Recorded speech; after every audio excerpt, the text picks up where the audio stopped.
The Respiratory System, written and presented by Amanda Gardner, Gabby O'Connor and Carly Chisholm. As far as respiratory conditions go, chronic obstructive pulmonary disease, commonly referred to as COPD, is one of the major respiratory conditions affecting individuals. Today, Carly, Gabby and myself will be presenting and informing you on COPD, specifically emphysema. COPD is broken down into two conditions. This includes emphysema as well as chronic bronchitis.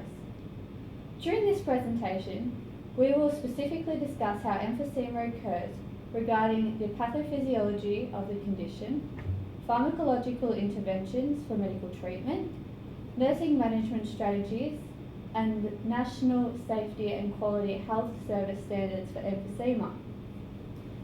Emphysema is generally a condition that involves the irregular and permanent enlargement of alveoli, the exchange surface of the respiratory system, in time causing obstruction of the airway, therefore making it difficult for an individual to breathe.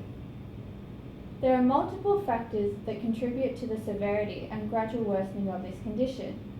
These include modifiable risk factors such as smoking and non-modifiable risk factors such as air pollution and childhood respiratory infections.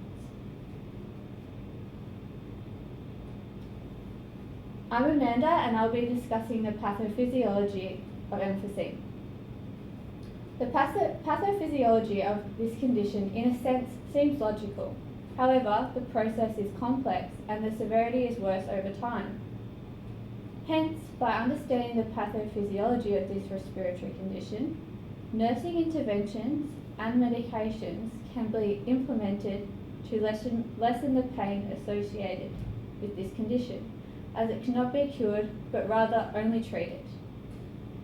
Overall, emphysema is characterized by the breakdown of elastic fibers, hence the destruction of alveoli.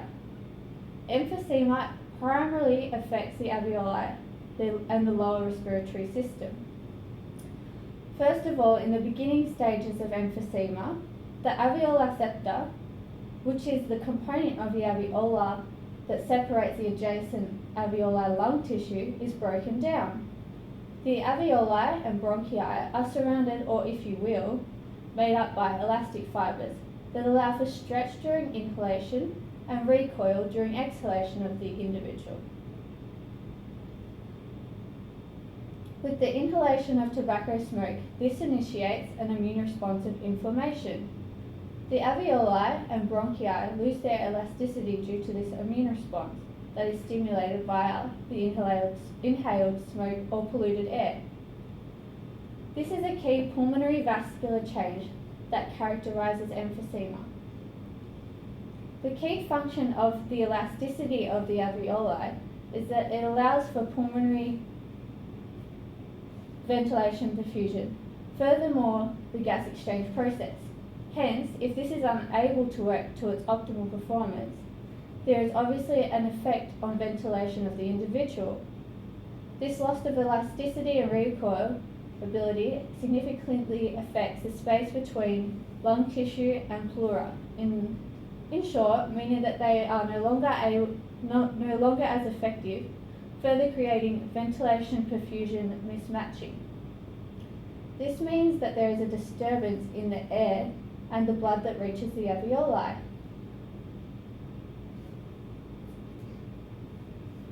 Following the loss of ability of the alveoli to recoil effectively during expiration creates difficulty as the air becomes trapped within the lungs and minimal air is passively expired.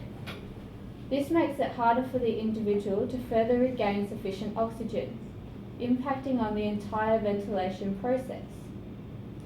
This air trapping occurs because of obstruction of the individual's airways, making it difficult for them to gain sufficient oxygen, hence limiting the airflow. In an attempt for the individual to gain oxygen, they begin to work harder using accessory muscles.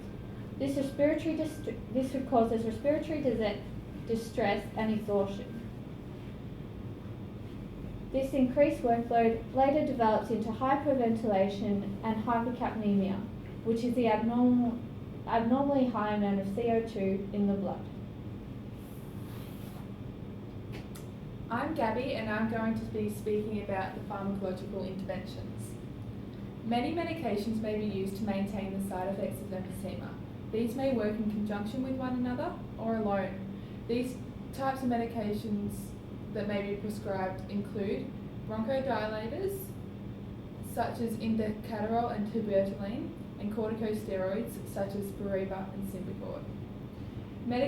Medication is used for the maintenance of emphysema by reducing shortness of breath, controlling coughing and wheezing, and reducing the risk of exacerbations. Bronchodilators act to relieve bronchospasms, reduce airway obstruction, improve alveolar ventilation, provide symptom relief, and increase exercise capacity. Corticosteroids are used to relieve symptoms and reduce inflammation. Bronchodilators may be short-acting, which help ease symptoms, and long-acting, which help prevent breathing problems. One type of bronchodilator is indacaterol, with the trade name Onbrez Breezhaler. This medication is used for long-term, once-daily maintenance of sufficient airflow in patients with chronic obstructive pulmonary disease. Indacaterol contains lactose, therefore patients with hereditary galactose intolerance should not take this medication. Coughing just after using the inhaler is very common, and patients need to be made aware of this. And other side effects include headache, runny or blocked nose, cough, cold, muscle spasms, and sore throat. Patients should be instructed how to administer the medication correctly. Patients under the age of 18 or patients with asthma should not use this medication. The maximum dosage of 300 micrograms should not be exceeded. Caution is required in patients with cardiovascular disease. This is because beta-2 agonists can cause negative cardiovascular outcomes such as increased blood pressure, increased pulse rate, and may cause chest pain. The next bronchodilator I'm going to speak about is terbutaline, with the trade name Bracanthyl elixir. This is used to relieve bronchospasm in patients with COPD. It prevents bronchospasms in situations likely to bring them on, for example, exercise. This is done by dilating the bronchioles and relaxing the muscles around them to allow sufficient airflow into the lungs. This medication should not be taken if you have a hypersensitivity to sympathomimetic amines or if you are in need of prolonged treatment. Common side effects of this medication include headache, tremor, nervousness, palpitations, tachycardia, and hypokalemia. However, some more severe side effects may include allergic reactions, numbness or tingling, weakness, pain, and severe headaches or dizziness. The patient needs to be made aware of these side effects to know what to look out for and what to not worry about when they experience them. The patient must also be notified who to call if they experiencing any of the more severe side effects. The patient must also tell their medical practitioner if they are taking any other medications due to some possible interactions. These interactions may include beta blockers, decreasing the effectiveness of terbutaline, insulin, terbutaline may lessen its function, diuretics, their side effects may increase due to terbutaline. The patient must also be aware of the side effects and what to do if they experience these, as mentioned above. Regular checkups with a doctor will help monitor these side effects of this medication. These checkups may be done once weekly or for 4 weeks and then monthly from there on. Next, I will be talking about corticosteroids. The first one is tiotropium bromide, otherwise known as Spiriva. This is used for long-term maintenance of COPD by relaxing and opening the airways. Spiriva is not a treatment for sudden symptoms of COPD.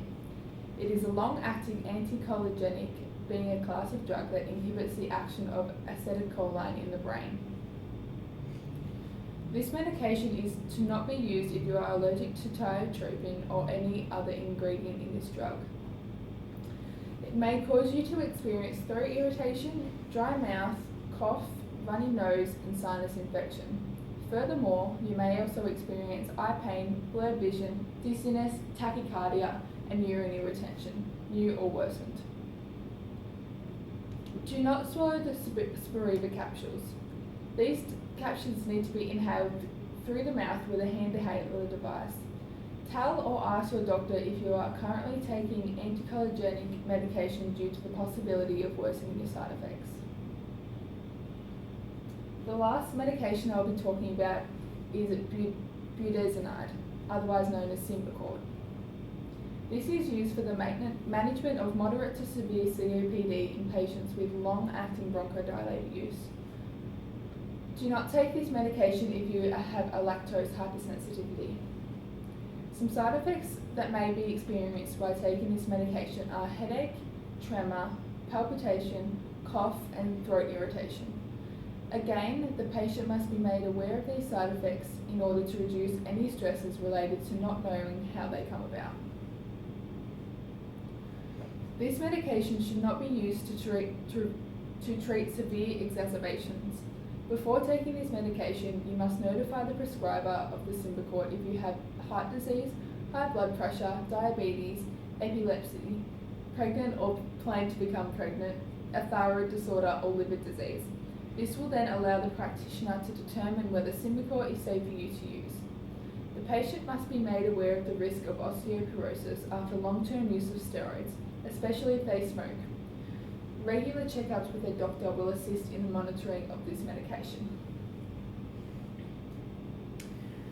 I'm Carly and I'll be covering 4 nursing interventions. The first is ventilation assistance. The aim of this is to return the patient to their baseline respiratory function and for the patient to demonstrate an effective rhythm, depth and rate of respirations. Therefore, it is important to monitor respiratory and oxygenation status to be able to identify the need for further intervention. Auscultating for breath sounds and identifying areas of decreased or absent ventilation is essential. Positioning the patient to minimize respiratory effort, for example, elevating the head of the bed, will assist in preserving the patient's energy for breathing. During this process, it is important to monitor the patient for respiratory muscle fatigue.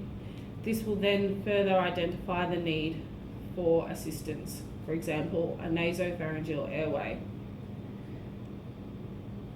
The second option is breathing retraining. A patient with COPD suffers from dyspnea and increased respiratory rate. This is accompanied with the excessive use of accessory muscles in the upper section of the chest and neck in order to achieve chest wall movement. These muscles are designed for short-term use, not long-term. Therefore, the patient experiences increased fatigue. There are 2 main breathing techniques a nurse can assist a patient to implement. The first being pursed-lipped breathing, which is designed to prolong exhalation in order to prevent bronchiolar collapse and air trapping. Additionally, this allows the patient to have more control over their breathing, particularly during periods of exercise and dyspnea. 2 is diaphragmatic breathing, which concentrates on using the diaphragm to assist in breathing instead of accessory muscles within the chest. It is designed to achieve maximum inhalation and slow the patient's respiratory rate. Potential complications of diaphragmatic breathing is that it has the potential to increase the work of breathing in some COPD patients. Use of this technique in patients with moderate to severe COPD with issues of hyperinflation can be poor receptors to this intervention. The third option is airway management. Airway clearance techniques are used to loosen mucus and secretions in order for them to be cleared by coughing. In addition to nurses, respiratory therapists and physiotherapists are involved in performing the many forms of this technique. ACTs are commonly used in conjunction with other treatments such as medications, for example, the use of a bronchodilator through a nebulizer. Forms of ACT include coughing, chest physiotherapy, airway clearance devices, and high-frequency chest ventilation. Potential complications come for those people with a GI problem, coronary disease, respiratory dysfunction, renal or hepatic disease, alcoholism or hypothyroidism, as commonly prescribed bronchodilators such as xanthines can be exacerbated by the systemic effects of the drug.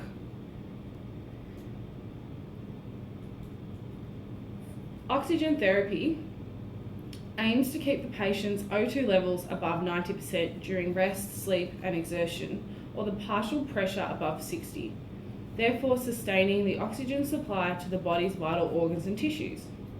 Long-term oxygen therapy is most effective in patients with O2 levels of 88% or less.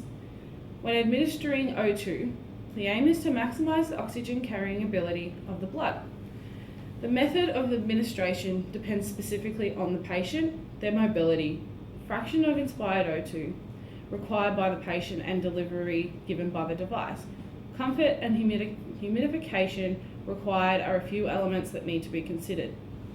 Several options for O2 administration exist, including low flow devices such as a nasal cannula, simple face masks, partial and non-rebreather masks, oxygen conserving cannulas, high flow options such as a tracheostomy collar, a tracheostomy T-bar, and a Venturi mask. Potential complications of oxygen therapy include combustion. It is important to inhibit smoking in the area of O2 use and advise a patient that smoking while an O2 cannula is in place is a significant danger, as O2 supports combustion and increases rate of burning. Carbon dioxide narcosis. Normally, the accumulation of CO2 within the body triggers the respiratory centre of our brain. Patients with COPD are at risk of developing a tolerance to high CO2 levels. Hence, there is some concern in administering O2 to patients with COPD as it may inhibit their drive to breathe. However, not all patients retain CO2. Oxygen toxicity. A severe inflammatory response may occur due to oxygen radicals and damage to alveolar capillary membranes, resulting in severe pulmonary edema, shunting of blood, and hypoxemia. Those who experience this develop acute respiratory distress syndrome. Absorption atelectasis. Airway obstruction occurs, causing O2 to be absorbed into the bloodstream, and as a result, the alveoli collapse. And finally, infection. Heated nebulizers create a risk as they support bacterial growth. To avoid this, disposable equipment that works as a closed system should be used. National Safety and Quality Health Service Standards. Developed by the Australian Commission on Safety and Quality in Healthcare, these standards were produced to protect the public from harm and improve the quality of health service provision. The standards are as follows: governance for safety and quality in health service organisations, partnering with consumers, preventing and controlling healthcare associated infections, medication safety, patient identification and procedure matching, clinical handover, blood and blood products, preventing and managing pressure injuries, recognising and responding to clinical deterioration in acute healthcare, and preventing falls and harm from falls. These will assist patients such as those with emphysema, ensuring their rights are met and they obtain high quality healthcare. In conclusion, emphysema presents a great risk to individuals if it's not correctly treated. As soon as the individual experiences these symptoms of emphysema, they should see their doctor immediately. This will then allow for early intervention and furthermore increase in patient positive outcomes. When on medication, the patient should also be aware of the proper use and possible side effects and what to do if they experience them. Patients should also be encouraged to quit smoking as it is a major cause of emphysema that is modifiable.